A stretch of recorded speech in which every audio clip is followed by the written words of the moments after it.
Morning, guys. So pulling this off, trying to kind of just figure out what's going on underneath here. I got to get all this stuff off. It's going to take my windshield wiper deals off. Got all of them off except this one here. This one's stripped. So for the people who don't know, most people know this, but if you don't know it, then just follow along here. It's kind of recessed down in there. Can't really get to it very well. Can't really get anything to grab a hold of it. It's just in there pretty good. So what I'm going to opt to do is I'm going to take my welder and I'm going to weld a little bead on this. Just build it up, just a little pile. And what I'll do is I'll drop this bolt over top, or the nut over top of that, and then weld that nut to the pile that I build up. This is zinc coated, so it sucks to weld to it, but it will grab a hold of it eventually. So I figured I'd take you along with me on that, kind of show you how this works if you haven't seen it before. If you have, fast forward.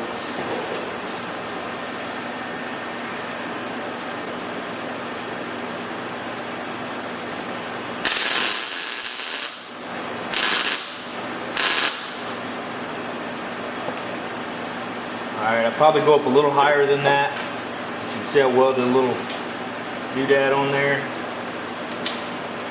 Yeah, I mean, I'm going to come up just a little bit more.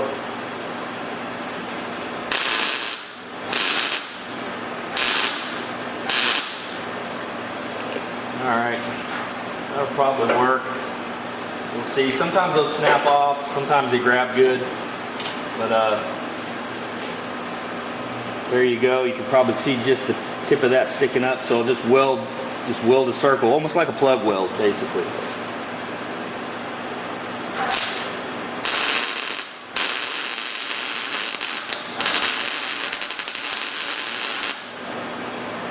Alright, so you see I welded it closed. You can kind of tell it was spattered and stuff because of that zinc coating. It just doesn't like it. So let that cool for a second. And then we'll just take a wrench and hopefully that sucker will come right out of there. Now obviously the screw is toast, but all these are rusted out pretty bad anyway, so probably need to get new ones. How about just one crescent wrench? Sometimes you gotta just kind of rock this a little bit. And sometimes the heat will actually loosen it enough. But I kind of work it back and forth a little bit. And then once you feel like maybe it's kind of broke loose, then you can go ahead and come on out with it.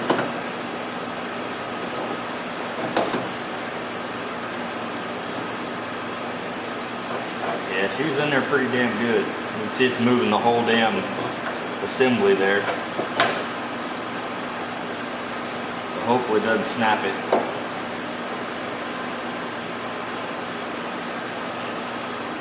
If it does, you're basically back to square one, which is what it is. And this works on all kinds of stuff, you know, and especially when you're doing an old car that's rusty. That some bitch is still hot. I probably should let that cool down just a little bit more. There you go. See it?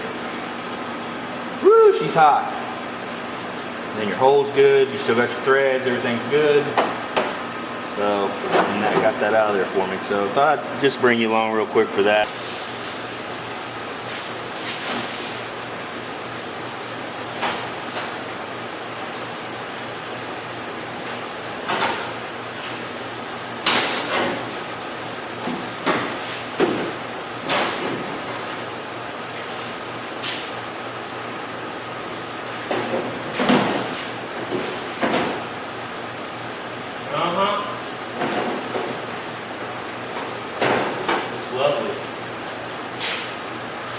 Lovely.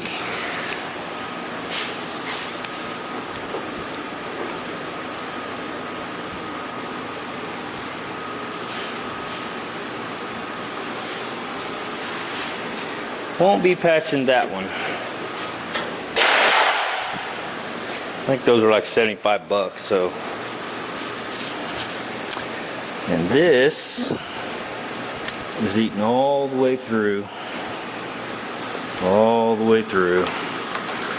Seems like when seam sealer fails, it's not good. I don't know what the life expectancy is on it, but it don't last 50 years. So, could I patch that? Yeah, probably. Am I going to? Probably not. I'll probably go ahead and buy a whole freaking upper cowl. That sucks because I didn't really want to have to mess with this.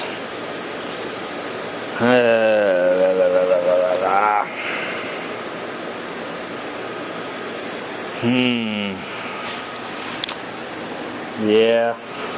That's going to be my best bet probably.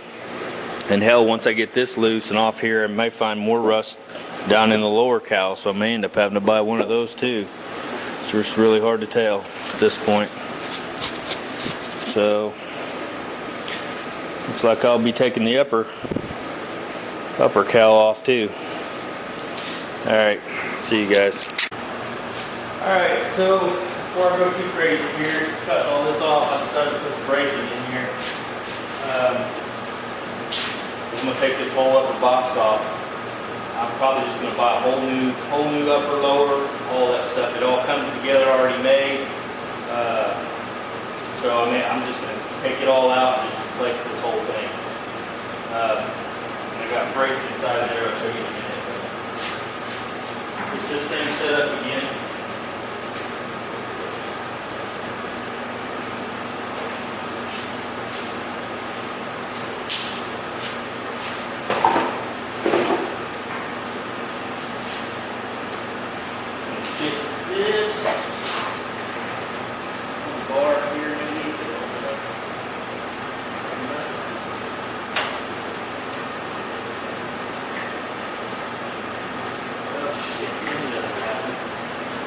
Got this set up here with those heavy duty magnets, which are working, but if you bump it at all, it's going to move around.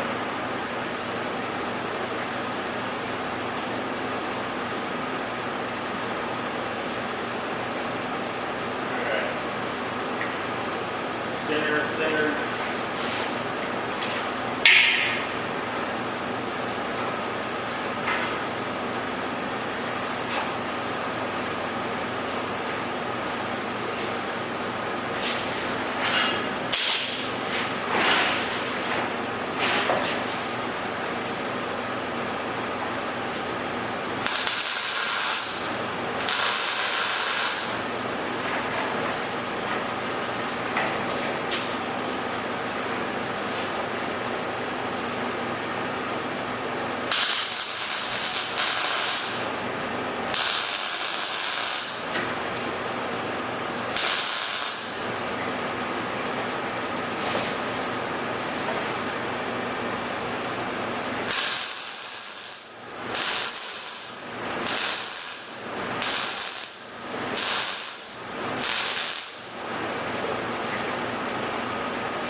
Magnets I'm talking about, I got from Eastwood. I don't use them that much, but I thought, you know, this little sucker's pretty strong, so give it a shot. Sucker's still centered. I'm not going to get carried away with welding this up because I got to take it off. I got to take it back off. So. Anyway, let me show you what I got. I don't know if it'll do a whole lot more today. We'll see. I got to order the parts, and so yeah. I hadn't planned on this up here, but so you can see in here, I've got a brace running across the inside. I got it up to where I can still have room to work, and then this brace here should hold my boxes out here still. I'm going to measure from this bar, since it's steady, to this hole, probably the top of this to the center of that hole. mark down here what that measurement is, same on that side, and then I'll probably do something similar from this hole here. That way when I go ahead and put this box back in, I can measure back and make sure this goes exactly, because it seems to me these two holes right here are probably pretty damn important since your fenders and everything are mounted with these. So I don't know, I could be wrong. They may have a little slop, little play, but I'm not going to chance that. So yeah, you can see I've got a couple braces in there. Probably what I'll end up doing eventually when I get to it, when I take this floor out, I'm going to run another brace across the back where the rear wing window, or not wing window, but I don't know what they're called, but anyway, on the back there I'm going to run across, and I'll probably put one running across the inside of the door on both sides about this same level, and may call that good. I may X-brace it, I don't know that necessarily needs all that, but we'll see. I've got plenty of steel. So alright, well, that's it for now. Cleaned all this up. What I figured out I'm going to have to do is probably take one of these outside boxes off to be able to get all this cut loose, and then that one I can just pull out from this side. It looks like it'll slide this direction if I get this one off, I think. We'll see. That's the plan. So I'm going to take one off, probably have to for sure. So yeah, I may get to working on that here a little bit, or actually I got to take my dog to the vet to get a shot, so it's almost 4 o'clock now, so I probably ought to go do that. So that'll probably be it for today, guys. I appreciate you guys watching. I got lots of new subscribers, 1,719 subscribers now, which is way beyond. I remember my wife told me the other day, she goes, I remember when you had 100 subscribers, how excited you were. I'd never dreamed I'd get up this many, but hey, I'm glad you guys watch, and hopefully it's helping. Hopefully it's fairly entertaining. I know sometimes I'm a little gabby, I guess. If you guys have any suggestions or comments, let me know. Some of you guys have done this before. Here's the only thing I don't like about this is I'm going to have to do something with my cow tag. I hate taking these off because you know that people can fake these. You know, they can put whatever they want, Super Sport, blah blah blah, whatever interior. They make these things. You can actually have them made. They look identical to this. They even make these little rivets that are identical to those. So it's real easy to fake a car now as an SS or a Z28 or whatever. So yeah, I hate to take those off, but I mean, I just don't know how else to get around that since I'm replacing this whole box, which again, I don't try to advertise this car as anything special. This car was just a stock 327 Camaro. Alright guys, well that's it. We'll see you.